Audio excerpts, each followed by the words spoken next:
Hi all, welcome to lecture 29। तो ये lecture में हम एफ स्ट्रिंग्स के बारे में डिटेल में डिस्कस करते हैं। तो लास्ट लेक्चर में हमने स्ट्रिंग फॉर्मेट मेथड देखा और देखा कि हम किस तरह से स्ट्रिंग आउटपुट को using string format method enhance कर सकते हैं। लेकिन पाइथन 3.6 में एक नया कॉन्सेप्ट इंट्रोड्यूस हुआ जिसको हम एफ स्ट्रिंग्स कहते हैं। और अगर आप 3.6 के बाद का वर्जन पाइथन का यूज़ कर रहा है तो शायद ये आपका फर्स्ट चॉइस होना चाहिए स्ट्रिंग फॉर्मेटिंग के लिए। तो अभी ये लेक्चर में हम एफ स्ट्रिंग्स को डिटेल में डिस्कस करते हैं, ठीक है। तो फॉर्मेटेड स्ट्रिंग लिटरल्स, जिसको हम पॉपुलरली एफ स्ट्रिंग्स कहते हैं, वो बेसिकली हम इस तरह से डिनोट कर सकते हैं। किसी भी स्ट्रिंग टेम्पलेट के आगे हम लोअर केस एफ या अपर केस एफ अगर दे देते हैं तो बेसिकली वो पाइथन को समझ में आएगा कि वो एफ स्ट्रिंग है, ठीक है। और जो भी हमने बात की थी कि string template basically string literal along with the replacement field होगा, और रिप्लेसमेंट फील्ड हम करली ब्रेसेस से इंट्रोड्यूस करते हैं और उसके अंदर कोई एक्सप्रेशन होगा, राइट, जिससे उसकी वैल्यू वहाँ पे रिप्लेस हो जाए, ठीक है। और जैसे हमने बात की थी कि एफ स्ट्रिंग्स 3.6 वर्जन में इंट्रोड्यूस हुआ है इन 2015। अगर आप उसका पुराना वर्जन यूज़ कर रहे हैं पाइथन का तो ये फीचर वहाँ पे अवेलेबल नहीं है, लेकिन ये मोर रीडेबल है, कंसाइज है और फास्टर भी है। इसलिए अगर ये हाईली रिकमेंडेड है कि अगर आप पाइथन 3.6 प्लस वर्जन यूज़ कर रहे हैं तो एफ स्ट्रिंग आपका स्ट्रिंग फॉर्मेटिंग के लिए फर्स्ट ऑप्शन होना चाहिए, ठीक है। तो अभी हम इसको एग्जांपल के थ्रू समझते हैं। हमारा वो सेम एग्जांपल जो हमने स्ट्रिंग फॉर्मेट मेथड के वक्त भी देखा था कि हमारे पास दो वेरिएबल है एक्स एंड वाई, उनकी कुछ वैल्यू जैसे 5 एंड 6, हम उनको ऐड करके जी में स्टोर कर रहे हैं। तो जी का वैल्यू हो गया 5 + 6 = 11। और अभी हमको आउटपुट इस तरह से चाहिए कि एडिशन ऑफ 5 एंड 6 = 11, राइट। तो अभी हम एफ स्ट्रिंग से वो इस तरह से अचीव कर सकते हैं कि जैसे कि हमने बात की थी कि एफ स्ट्रिंग यानी स्ट्रिंग टेम्पलेट या string literal along with this lower case F और अपर केस एफ, राइट। तो अभी मैं एक स्ट्रिंग टेम्पलेट के आगे ये लोअर केस में एफ लगा देता हूँ तो पाइथन को समझ में आएगा कि ये एफ स्ट्रिंग है, ठीक है। और यहाँ पे टेम्पलेट में is consist of literals plus ये रिप्लेसमेंट फील्ड, ठीक है। तो literals is as it is कि यहाँ पे जैसे एडिशन ऑफ हो गया, और जो भी ये करली ब्रेसेस है वो हमारा रिप्लेसमेंट फील्ड है। और यहाँ पे अभी हम डायरेक्टली वेरिएबल का नाम दे सकते हैं जिससे हम चाहेंगे कि इसका वैल्यू रिप्लेस हो जाए, ठीक है। तो जहाँ जहाँ पे भी मुझे एक्स वाई और जी का वैल्यू चाहिए था जो बेसिकली हमारे वेरिएबल्स है वो हम करली ब्रेस में इस तरह से दे सकते हैं। तो ये हमारा एफ स्ट्रिंग हो गया। तो इस तरह से वर्क होगा कि जब भी पाइथन इसको एग्जीक्यूट करेगा तो लिटरल्स तो एज इट इज़, लेकिन जहाँ जहाँ पे भी ये करली ब्रेसेस है उसको समझ में आएगा कि ये तो रिप्लेसमेंट फील्ड है। पहले तो वो जो भी वेरिएबल हमने दिया है उसके वैल्यूज़ के साथ उसको रिप्लेस करेगा, और हमने अगर कुछ फॉर्मेट स्पेसिफायर दिए हैं तो वो भी उसको उस तरह से इन्हांस करके हमको आउटपुट देगा, ठीक है। और ये लोअर केस एफ की जगह हम ये कैपिटल एफ भी यूज़ कर सकते हैं, और ये एज एनी स्ट्रिंग लिटरल या एनी स्ट्रिंग टेम्पलेट ये सिंगल कोट की जगह हम डबल कोट्स भी यूज़ कर सकते हैं, ठीक है। अभी आप देख पा रहे होंगे कि ये फॉर्मेट मेथड से किस तरह से डिफरेंट है। फॉर्मेट मेथड में ये टेम्पलेट के बाद हमें डॉट फॉर्मेट देना पड़ता था, और मोर इम्पोर्टेंटली वहाँ पे हमको आर्गूमेंट्स पास करने पड़ते थे, और जहाँ पे भी रिप्लेसमेंट फील्ड है वहाँ पे हमको इंडिकेट करना पड़ता था कि वो बेसिकली हम कौन सा आर्गूमेंट यहाँ पे यूज़ करना चाह रहे हैं। तो एफ स्ट्रिंग्स में वो सिंप्लीफाई हो गया, हमको आर्गूमेंट पास करने की ज़रूरत नहीं है। हम डायरेक्टली वेरिएबल को एज इट इज़ ये करली ब्रेसेस के अंदर एम्बेड कर सक रहे, राइट। तो इस तरह से ये सिंप्लीफाई हो गया, और शायद इसलिए भी ये भी फास्ट है, ठीक है। और जैसे हमने फॉर्मेट मेथड में देखा था एफ स्ट्रिंग में भी वो फीचर है कि इंस्टेड ऑफ ये वेरिएबल हम कोई एक्सप्रेशन भी यूज़ कर सकते हैं। अगर मुझे x + y डायरेक्टली यहाँ पे देना होता था करली ब्रेस के अंदर तो मैं इस तरह से दे सकता था, और वो x और +y की वैल्यूज़ को ऐड करके यहाँ पे रिप्लेस करता था। उसी तरह हम कोई भी फंक्शन या मेथड भी कॉल कर सकते हैं विद इन द करली ब्रेसेस। अगर मेरा रिजल्ट मुझे फ्लोट में चाहिए होता तो मैं शायद इस तरह से देता था कि explicit type conversion converting that Z जो बेसिकली 11 इन इंटीजर है उसको फ्लोट में।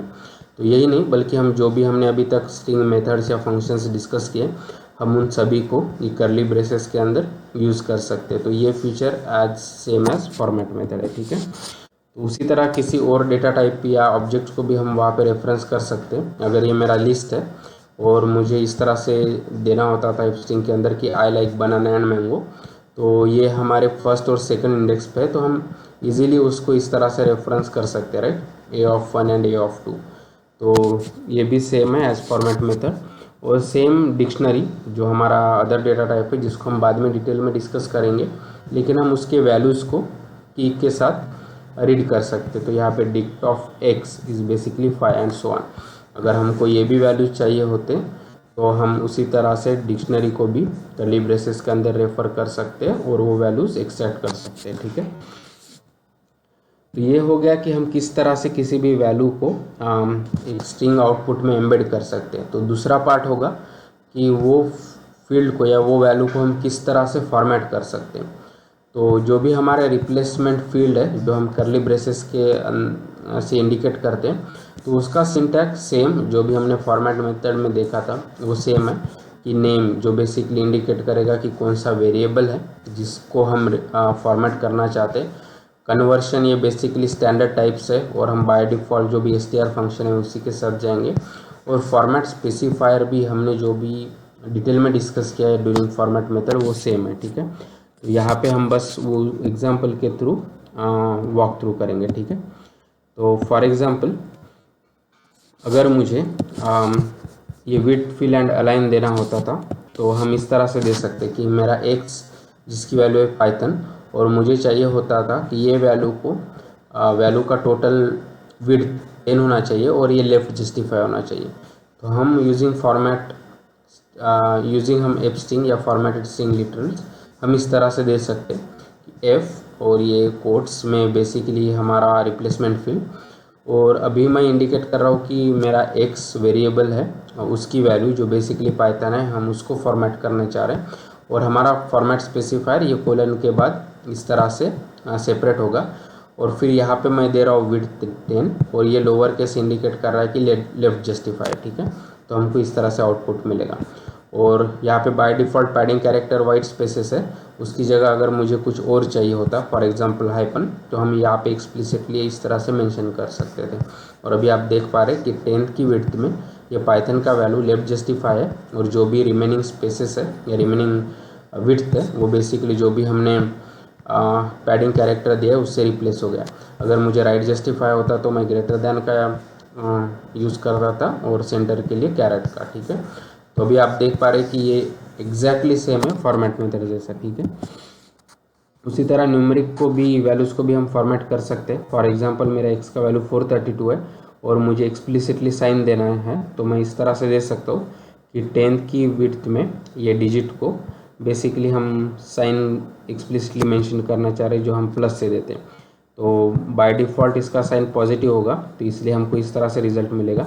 अगर नेगेटिव वैल्यू होती तो हमको -432 मिलता। ठीक है, अगर इंस्टेड ऑफ वो लीडिंग स्पेसेस हमको अगर लीडिंग जीरो चाहिए तो वो भी हम एक्सप्लिसिटली मेंशन कर सकते हैं इस तरह से, राइट, कि विड्थ 10 लेकिन लीडिंग जीरोज़ इस तरह से हमको चाहिए तो हमको इस तरह से रिजल्ट मिलेगा। और साइन और लीडिंग जीरोज़ भी हम एक साथ दे सकते हैं कि मुझे साइन चाहिए लेकिन जो भी लीडिंग स्पेसेस है उसकी जगह मुझे लीडिंग जीरो चाहिए in the width of 10 for this particular value of x। ठीक है, तो अभी इसने क्या किया है 10th की विड्थ में ये वैल्यू एज इट इज़ दिया है, साइन भी एक्सप्लिसिटली मेंशन किया है और जो भी रिमेनिंग स्पेसेस है उसको बेसिकली जीरो से रिप्लेस किया है। तो हमको इस तरह से न्यूमेरिक आउटपुट मिलेगा। ठीक है, तो उस तरह से हम ग्रुपिंग भी कर सकते हैं। तो मैंने यहाँ पे सेपरेटर कॉमा दिया है और मेरा x का वैल्यू 1 2 3 4 5 6 7, तो बेसिकली हमको इस तरह से well formatted separated by commas हमको वैल्यू मिल जाएगा। ठीक है, उसी तरह अगर मेरा वैल्यू फ्लोट है तो हम वहाँ पे प्रिसीजन भी दे सकते हैं, यानी हम इंडिकेट कर सकते हैं कि डेसिमल के बाद हमको कितने नंबर ऑफ डिजिट्स चाहिए। तो जैसे यहाँ पे मैंने दिया है .2f, यानी हम इंडिकेट करना चाह रहे हैं f इज़ बेसिकली इंडिकेटिंग कि हाँ जो भी वैल्यू है वो बेसिकली फ्लोट टाइप का है और डॉट के बाद हमें ये 2 डिजिट्स चाहिए, इसलिए ये वैल्यू को ये बेसिकली 432.57 इस तरह से राउंड अप करके देगा। अगर हमारा .4 अगर f देता हूँ तो बेसिकली यहाँ पे डॉट के बाद मेरे 3 डिजिट्स है लेकिन वो ट्रेलिंग जीरोज़ ऐड करके हम इस तरह से वैल्यू हमको दे देगा। ठीक है, जैसे कि आप देख पा रहे हैं इसका सिंटैक्स काफ़ी सिंपल है, हमको आर्गूमेंट्स पास करने की ज़रूरत नहीं है और वो मैपिंग करने की ज़रूरत नहीं कि हम किस आर्गूमेंट को रिप्लेस करना चाह रहे हैं। हम डायरेक्टली जो भी हमारे वेरिएबल्स है उनको एज इट इज़ वहाँ पे एम्बेड कर सकते हैं और जो भी हमने फॉर्मेट मेथड में देखा था उसी तरह से रिप्लेसमेंट फील्ड के बाकी के सिंटैक्स है और सेम स्ट्रक्चर हम यहाँ पे यूज़ कर सकते हैं। ठीक है, लेकिन अगर आप पाइथन 3.6 का बाद का पाइथन वर्जन यूज़ करें तो शायद आपके लिए एफ स्ट्रिंग्स मोर रिकमेंडेड है फॉर फॉर्मेटिंग स्ट्रिंग्स।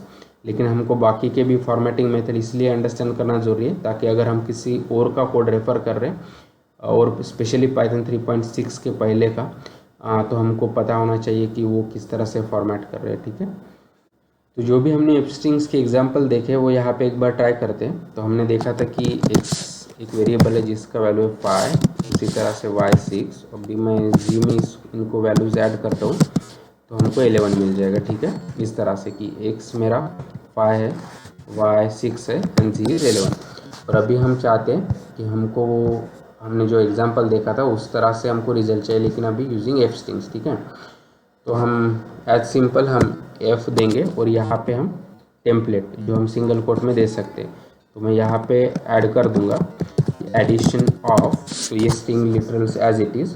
यहाँ पे मुझे x का वैल्यू चाहिए इसलिए मैं इसको करली ब्रेसेस में दे दूंगा। जहाँ पे भी मुझे y का चाहिए सिमिलरली वहाँ पे, और जहाँ पे भी मुझे z का चाहिए वहाँ पे z का, इस तरह से। ठीक है, तो एडिशन ऑफ x के वैल्यू के साथ यहाँ पे रिप्लेस, y के वैल्यू के साथ यहाँ पे रिप्लेस और z के वैल्यू के साथ यहाँ पे रिप्लेस। इसलिए हमको इस तरह से रिजल्ट मिला कि एडिशन ऑफ 5 एंड 6 इज 11। ठीक है, उसी तरह हम यहाँ पे इंस्टेड ऑफ सिंगल कोट हम डबल कोट भी दे सकते हैं और लोअर केस f की जगह अपर केस f भी दे सकते हैं। ठीक है, तो हमको सेम रिजल्ट मिलता था। ठीक है, और जैसे कि हमने बात की थी कि इंस्टेड ऑफ वेरिएबल हम एक्सप्रेशन का यूज़ कर सकते हैं। तो मैं अगर x + y देता हूँ तो हमको सेम रिजल्ट मिलेगा। और हम एडिशनल मेथड्स या फंक्शन यूज़ कर सकते हैं। अगर मुझे ये रिज़ल्ट फ्लोट में चाहिए होता तो मैं इस तरह से एक्सप्लिसिट टाइप कन्वर्शन कर सकता था और अभी मुझे रिज़ल्ट फ्लोट में मिल रहा है। ठीक है, और हमने देखा था कि हम दूसरे डेटा टाइप्स को या ऑब्जेक्ट्स को भी रेफरेंस कर सकते हैं यूजिंग दिस करली ब्रेसेस। तो अगर मेरा एक लिस्ट है से इस तरह से मेरे कुछ फ्रूट्स है, एप्पल, बनाना एंड से मैंगो, राइट, और मुझे देना होता कि I like mango, banana and mango. तो हम इसको एफ स्ट्रिंग में इस तरह से दे सकते हैं कि बेसिकली आई लाइक तो हमारा स्ट्रिंग लिटरल से तो वो एज इट इज़, और मुझे अभी बनाना का वैल्यू चाहिए तो अभी करली ब्रेसेस में हम ये ऑब्जेक्ट की वैल्यू को सेम रेफ़र कर सकते हैं कि ये वन इंडेक्स पे एक है। तो मैं इस तरह से दे सकता हूँ कि अभी ये आई लाइक ये तो यहाँ पे बनाना रिप्लेस हो जाएगा एंड मैंगो भी चाहिए, राइट, करली ब्रेसेस में a ऑफ 2। तो इस तरह से मुझे वो भी रिजल्ट मिल जाएगा। ठीक है, और हमने देखा था कि हम अभी जो भी हमने वैल्यूज़ एम्बेड किए उसको और फॉर्मेट कर सकते हैं using format specifier with in the करली ब्रेसेस। तो वो भी हम एक बार ट्राई करते हैं। से मेरा x का वैल्यू है पाइथन और मैं चाहता हूँ कि अभी ये लेफ्ट जस्टिफाई है with in the width of 10। तो हम ये सिंपल सी इस तरह से दे सकते हैं कि मेरे रिप्लेसमेंट फील्ड, तो यहाँ पे मुझे x वेरिएबल की वैल्यू चाहिए लेकिन विड्थ ऑफ 10, लेकिन ये मुझे लेफ्ट जस्टिफाई चाहिए। तो हम इजीली इस तरह से दे सकते हैं। ठीक है, तो ये बेसिकली पाइथन की वैल्यूज़ को 10 की विड्थ में लेफ्ट जस्टिफाई करके हमको रिजल्ट देगा। मुझे राइट जस्टिफाई चाहिए तो मैं ग्रेटर देन का यूज़ कर सकता हूँ, और अभी मुझे स्पेसेस की जगह और कोई और कैरेक्टर चाहिए like hyphen as a padding character, तो मैं इस तरह से दे सकता हूँ और अभी मुझे right justify and spaces replace by hyphen इस तरह से मिल जाएगा। ठीक है, उसी तरह हम न्यूमेरिक वैल्यूज़ को भी फॉर्मेट कर सकते हैं। तो फॉर एग्जांपल मेरा x का वैल्यू है 432, राइट, और मुझे चाहिए कि बेसिकली ये लीडिंग साइन के साथ भी आए और बेसिकली विड्थ ऑफ 10 में लीडिंग जीरोज़ के साथ भी आए। तो वो इजीली हम इस तरह से दे सकते हैं कि यहाँ पे मेरा x वेरिएबल का वैल्यू तो बेसिकली मेरा विड्थ 10 होना चाहिए, लेकिन मैं चाहता हूँ कि एक्सप्लिसिटली साइन होना चाहिए और बेसिकली जो भी लीडिंग स्पेसेस है उसको मैं जीरोस के साथ रिप्लेस करना चाहता हूँ। तो इसलिए हमको इस तरह से रिजल्ट मिला। ठीक है, तो टोटल विड्थ 10, वहाँ पे हमको साइन भी चाहिए तो बाय डिफ़ॉल्ट इसका साइन पॉजिटिव आया तो इसलिए यहाँ पे पॉजिटिव आ गया। और बेसिकली जो भी लीडिंग स्पेसेस है तो न्यूमेरिक में हमको वो इंस्टेंट जीरो चाहिए तो हम इस तरह से इसलिए हमको इस तरह से आउटपुट मिला। ठीक है, और उसी तरह हम प्रिसीजन भी एक्सप्लिसिटली मेंशन कर सकते हैं। अगर मेरा कोई फ्लोट वैल्यू है से 432.567, राइट, और मुझे चाहिए कि डॉट के बाद मुझे बस 2 ही डिजिट चाहिए, तो हम वो भी एक्सप्लिसिटली मेंशन कर सकते हैं कि x का वैल्यू, लेकिन मुझे डॉट के बाद बेसिकली 2 ही डिजिट चाहिए और ये मेरा टाइप ऑफ फ्लोट है। तो अगर मैं यहाँ पे देता हूँ तो इसने बस राउंड अप करके हमको इस तरह से रिजल्ट दिया। अगर मैं इंस्टेड ऑफ 2 की जगह 4 देता हूँ तो डेसिमल के बाद इसलिए हमको 4 डिजिट्स मिले। अगर वो ओरिजिनल इनपुट में नहीं है तो बेसिकली ट्रेलिंग जीरोज ऐड करेगा। ठीक है, तो आई होप कि अभी आपको एफ स्ट्रिंग्स के बारे में काफ़ी अच्छा आइडिया होगा। So please like the video, share the video, subscribe to the channel and keep learning, keep coding and have fun. Thank you.